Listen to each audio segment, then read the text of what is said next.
Have you ever felt a hurt so deep, it felt like it was tearing your insides apart? A huge, empty feeling that nothing good, no matter how great, could ever truly fill. What if the very job you picked, the one meant to help others, ended up breaking you? This is the story of a doctor. Not just any doctor, but one who found out that real healing often happens outside of medicine, in the silent cries of people's hearts. Meet Dr. Alistair Finch. He grew up in a simple, close-knit town. Alistair had a dream as big as the sky, to become a doctor. He wasn't chasing fame or money. He simply wanted to help people who were hurting. He saw how delicate life was, the quiet sadness in people's eyes, and he promised himself he'd be a guiding light, someone who could fix their bodies. In his early days, he was full of hope, almost innocent, believing that science had all the answers. He was smart, hardworking, and everyone who knew him said he was truly kind. It seemed like he was meant for great things. But Alistair soon learned that the world of medicine was incredibly tough.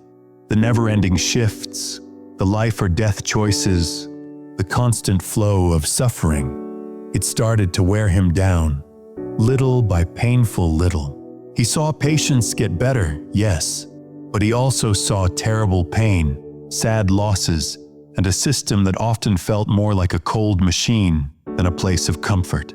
He felt the huge weight of being responsible, the impossible burden of being expected to fix everything, even though he often felt completely helpless. The countless nights without sleep turned into a never-ending cycle of exhaustion. He saw bodies, but he no longer truly saw the people inside them. The very kindness that had made him want to be a doctor now hurt him deeply. The dream that had once shone so brightly was now just a tiny spark, barely alive in the vast, cold darkness of his despair.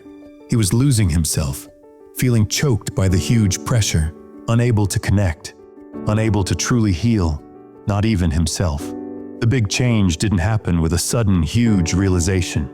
It happened in a quiet, unexpected moment when he felt completely lost. After losing a young patient he had fought so hard to save, Alistair felt utterly broken. He was sitting on a park bench, feeling the weight of the world on his shoulders. An elderly woman, a past patient he had helped years ago, recognized him. She didn't offer empty words or medical advice. Instead, she just sat next to him and shared her own story of sadness and how she found strength again.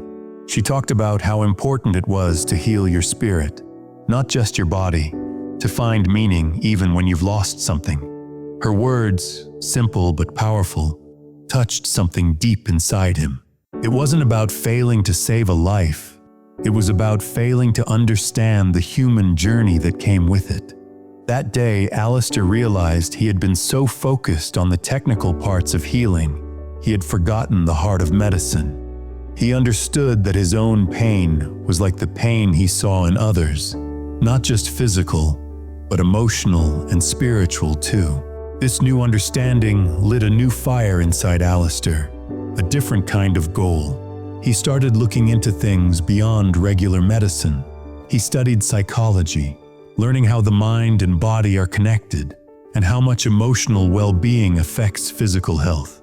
He began to spend more time truly listening to his patients, not just their symptoms, but their life stories, their worries, their hopes. It wasn't easy. He had to unlearn years of old habits, to push past the sadness that had settled in him. There were tough times, moments of doubt, but every small victory, a patient trusting him with their feelings, a family finding peace even during sickness, made him stronger. He wasn't just giving out medicine. He was offering a listening ear, a helping hand, and a belief in how strong the human spirit can be. He was still a doctor, but now he was also someone who healed souls. Over time, Alistair's new way of working changed his practice completely. He didn't stop using regular medicine. He just made it better. He started adding natural approaches, focusing on mental health, reducing stress, and building real bonds with his patients. His clinic became known not just for great medical care, but for its warm, understanding, and truly caring atmosphere. Patients who had felt unheard and unseen everywhere else found comfort and healing when they came to him. He became a guiding light for those struggling not just with body problems, but with the quiet battles of the mind and spirit. Dr. Alistair Finch had not only found his own purpose again, but he had also changed what it meant to be a healer. He showed that real success isn't just about making life longer, but about making it better, about taking care of the whole person. He dared to dream beyond what was expected, and by doing so, he healed not just bodies, but countless souls, including his own. Alistair's journey reminds us that sometimes the biggest healing starts not with a pill, but with a kind heart. It's about realizing that our deepest pain can often lead us to our most important purpose.